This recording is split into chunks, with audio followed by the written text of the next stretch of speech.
Hello, hi everyone. Thank you very much for joining us. We're going to be talking about the University of Exeter today, and I don't want to take up lots of your time, so we'll just get straight on with it. My name's Alice, and I'm the International Officer for Middle East, North Africa and Turkey. And I'm also joined by my colleague Luke today, and I'll let him introduce himself. Hello, hi, welcome. Like Alice said, hopefully we'll get straight onto it. I'll be in the chat function, so if you've got any questions as Alice is talking, hopefully I'll be there answering those ones. And as we go throughout, we'll give out an email for you to send if you don't get your question answered or if you have anything else. But yeah, enjoy. Thanks, Alice. No problem. So we're going to split the session in three, and that's just to break it up a little bit and also give you an opportunity to ask questions at the end of each section. So in the first section, we're going to do a little bit of an overview of who we are, who the University of Exeter is and where we are.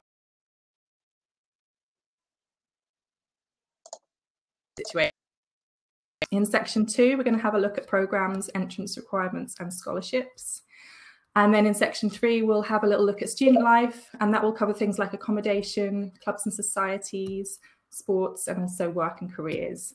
So just in terms of keeping things flowing smoothly, I'd be grateful if you kind of wait for the relevant section, if you've got specific questions. So if you want to ask about accommodation, maybe wait until the third section to ask that.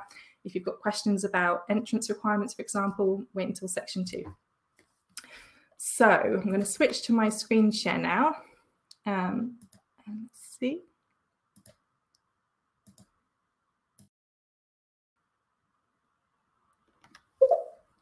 Ooh. Let's see. Sorry about this. It seems to be flickering. Is it also flickering for you, Luke? Yeah, it yes, does. That is Do you want to try closing it and then maybe try loading it again? Yeah. Yeah, I'm going to do that.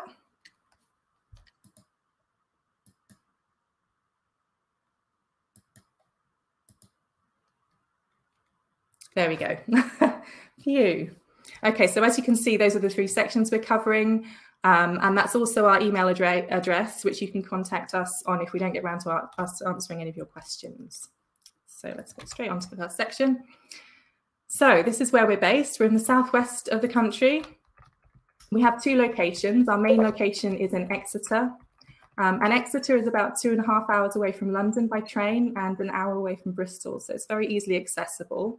We also have a second location in Cornwall, and that's about a further 2 hours from Exeter. It's a smaller campus. We have about 6,000 students based in Cornwall, and that's compared to 17,500 in Exeter. So a total of 23,500 students at the University of Exeter. Cornwall campus is always rated really highly for student satisfaction. It's a very intimate, friendly campus, and that's something that some of our students really value.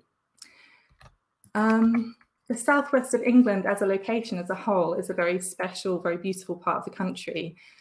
We have thousands of miles of coastland, hundreds of really beautiful beaches, which are very easily accessible from our campuses. We've got 2 national parks, which are great for things like hiking and climbing, lots of outdoor activities. Our main location, Exeter, is a really welcoming, attractive city. It's also a very vibrant student city, so there's plenty to do there. And as I mentioned, where we are is very easily accessible for cities like Bristol and London as well. So our main campus in Exeter is the Streatham campus.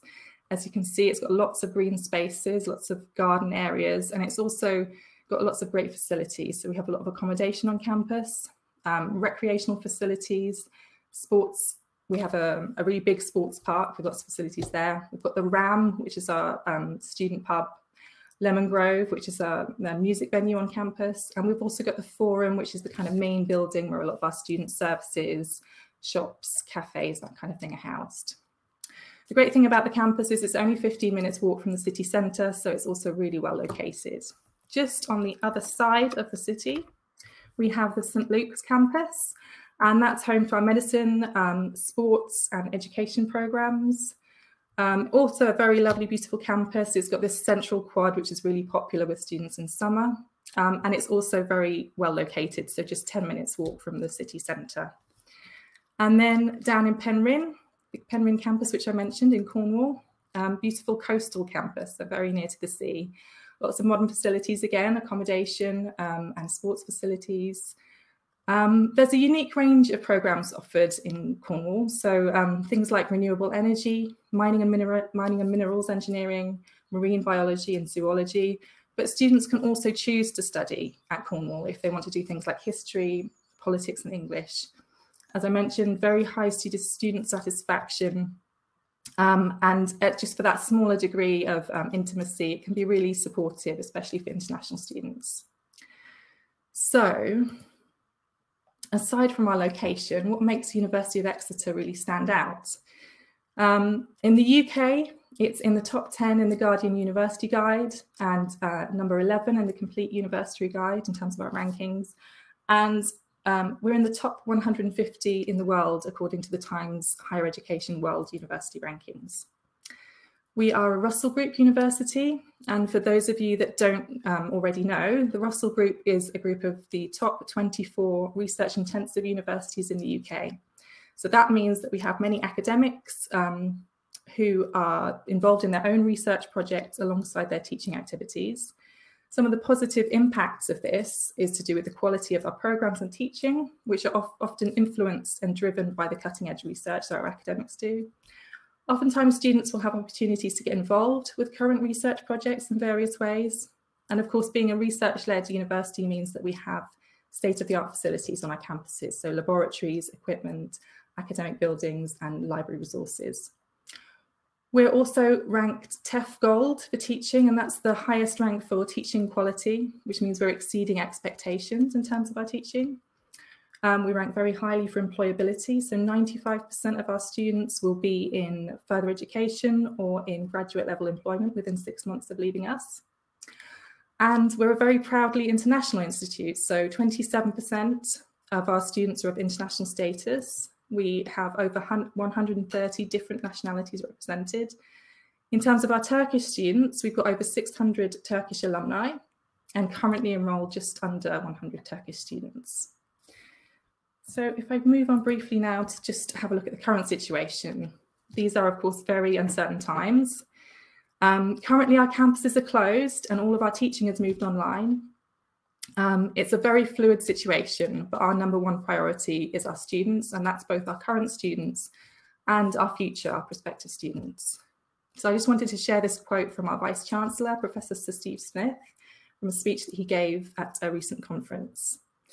I don't think any of us will have lived through a crisis quite like this, and there are now fundamental changes to our daily lives. We are committed to welcoming new students and returning students later this year.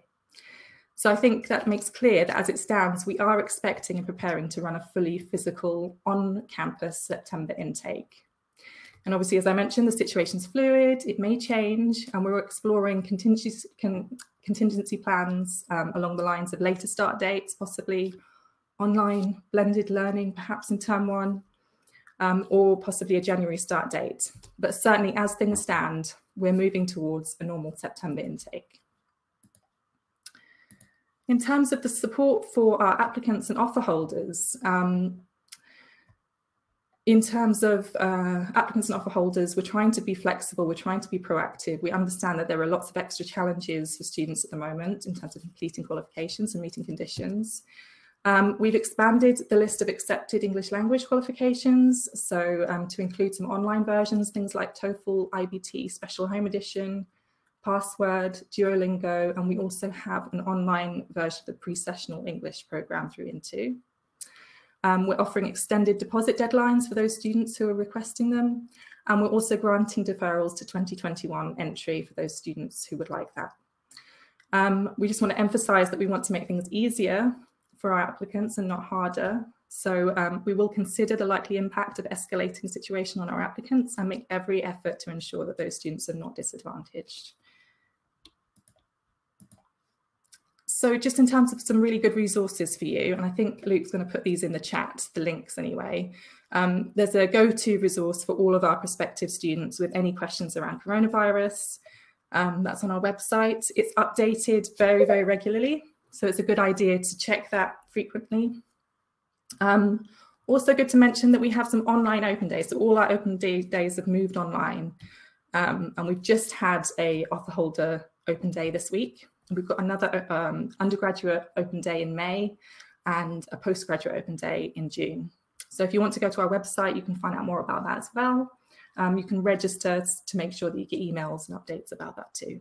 And as I mentioned earlier, email address, you can always contact me and Luke on the regional team email address. So I think if we just pause for a minute there, if there are any questions that would like answering now, if there's not, that's okay. We can move straight on to the next section. Anything particular, Luke, or should we just press on? I think it seems that everyone's happy to move on. The links which Alice mentioned, I've just put in the chat. So if you are wanting those ones, they're there. And I've also put in our regional email address there as well. So like Alice said, if you have any questions or you think of any questions after this and want to get in touch with us, please do send us an email there. Absolutely. Okay, let's move on then. So we're going to have a little look now at the programs that we offer at Exeter, and the sorts of things you can study. We have a really wide range of programs at Exeter. There are 6 different academic colleges. There's our business school, and this offers things like economics, business management, finance. There's our medical school, offering medicine and medical sciences. And within that, you can specialize in things like sports and exercise, human genomics, extreme medicine. We have the College of Life and Environmental Sciences, and this offers things like biology, psychology, geography, geology, the College of Engineering, Maths and Physical Sciences. So that would include computer science and also engineering, which we have some really fantastic specialized programs in things like management and engineering and also renewable energy. We have the Humanities College for things like history, archaeology, drama, art, English literature. And finally, we have the Social Sciences College. So that will cover law, politics, international relations, sociology and criminology. We also have the Arab and Islamic Studies Institute within social sciences and the Graduate School of Education. So this is just a list which I thought would include of the various subject areas that you can cover. And this also indicates which ones that you can do at the Cornwall campus. So for example, biosciences, you can choose to do either in Exeter or Cornwall. And as you can see, some of these subjects are only available in Cornwall. So mining and minerals and geology, for example, renewable energy also. We have here the list of the which subjects are included within the top 10 subjects in the UK. So these are all ranked very highly for us in the UK. And there are many subjects here which are really popular, which I found to be really popular with Turkish students. So things like psychology, I know is often very popular in Turkey, but also economics, business and management, marketing, sociology, politics, that kind of thing. So studying at university can really differ quite a lot from studying at school or college in many ways. So it's worth just covering some of the different teaching methods and things about studying at university that are different. Teaching methods can vary between programs, but depending on what you choose to study, you'll likely be doing a combination of lectures, so larger lectures, but also smaller seminars where you can have a bit more interaction, ask questions. Depending on what you study, you might be doing field work or lab work or kind of small project work. Contact time is probably the biggest difference between moving from school and college into university. And it's probably going to be less than you're used to. So it can vary between programs. Often science, lab-based subjects will have slightly more contact time, and social sciences, humanities, slightly more independent study.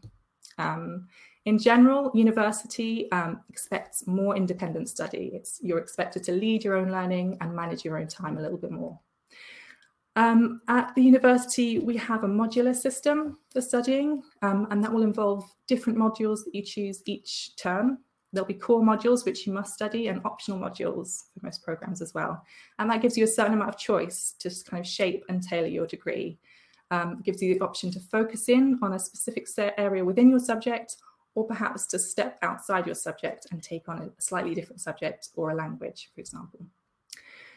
The other thing that we offer at the university, for many of our programs, you can choose to do with industrial experience option. It's a one-year work placement.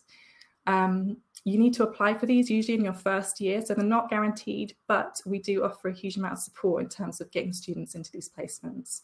So for example, I think in the business school over the last 2 years, we've had over 79% of students that have taken the industrial experience programs have successfully gained a placement on those. And students really value being, doing these programs. It gives them a chance to put into practice what they've learned so far in the course, and it also allows them to establish contacts for future employment. So let's have a quick look at entrance requirements, because I imagine a lot of you have questions about that. So we are a relatively high-ranking uni, and that's reflected in our entrance requirements. In terms of undergraduate study, we're looking for 3 A's at A-level. Turkish diploma, that we would equate that to 80%, and we can look at your GPA over 4 years, but we can also look at your final year grade, especially if there's been a significant improvement over the years. If you're doing SAT 2s, so the American system, APs, we can also take subject tests for those. And if you're not quite meeting these entrance requirements, we do have international foundation programs as an option, and they're run through our partner institute, Into Exeter. All of the information about that is available on our website. For postgraduate students, we are looking for a relevant bachelor's degree from a well-recognised Turkish university. Most of our courses will require a GPA of between 2.8 and 3.6, and this varies because equivalencies vary according to the university. If you've got specific questions about that, probably best to send us an email and we'll find out for you. And of course, English language qualifications, IELTS, TOEFL are the main ones, but we do have a range of other tests accepted. And these are a general guidance for the entrance, the grades required. So 6.5 for IELTS will be a bit higher for postgraduate, some postgraduate, and 90 for TOEFL. So for scholarships, our main university scholarship is the Global Excellence Scholarship Scheme. We have over £2 million worth of money in the scheme. These are generally speaking worth £5,000 per student, and they are given as a reduction in your tuition fees. They're merit-based, so that means they're awarded according to the grades that you're applying with. If you're applying for undergraduate programs, that would equate to, we would be looking for a grade of about 88% in your Turkish diploma or 38 in your IB. If you're a postgraduate student, we'd be looking at a GPA of about 3.5 from your degree. They're available in most of our subject areas in business school, College of Life and Environmental Sciences, so for psychology, biosciences, that kind of thing. Medical sciences, but not for BMBS medicine, and in engineering, maths and physical sciences. If you have, there are other scholarships available, and I think the best thing to do is to go to our website. There is a funding database there, so you can enter your details, and it will bring up a list of scholarships that you might be eligible for, along with details of eligibility and how to apply.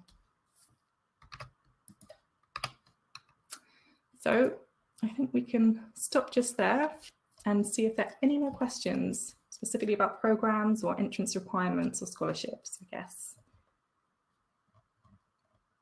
Anything else, Luke, or should I carry on? Yeah, I think good to carry on. Okay, cool.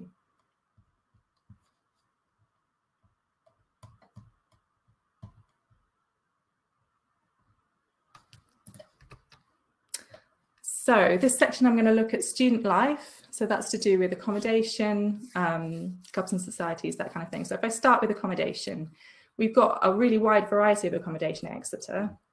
A lot of it, well, most of it's based on the campus. If you go to our website, there's a fantastic page where you can get virtual tours of the different halls of residence. In total, I think there's about 42 different accommodation options for you to choose from there. Our university accommodation is guaranteed to you as an international student in your first year, and I think it's a really good option to take up. It's a great way to meet people, it's a good way to settle in. Second and third year students, undergraduate students, tend to move out into private accommodation in those years. There is a very wide range of private accommodation available in the city, and it's all very nearby, quite a wide range of budgets, options for different budgets and that kind of thing. And the university does help facilitate students to find that. We have a special web page called Student Pad, which helps link students up with accommodation in the city. if we go back to the university accommodation, as I said, there's a wide range. We've got traditional catered halls, we've got shared flats, there are single occupancy studios for those that want a little bit more privacy. And there's also family type apartments for students that are coming, often postgraduate students might be coming with family members as well. The accommodation is all, as I said, on campus, mostly within 15 minutes walk of the campus centre. Prices vary quite widely, and that's due to the different range of options that I mentioned. And it's also due to the different length of contracts. So some accommodation will run through the year and some accommodation will only be in term time. So you need to kind of have a look at the different options there. But if I say as a bottom end price, 4,000 to 5,000 for the year. And that will be for a shorter contract and a different type of accommodation. All the way up to sort of 14,000 a year for the full year for family accommodation.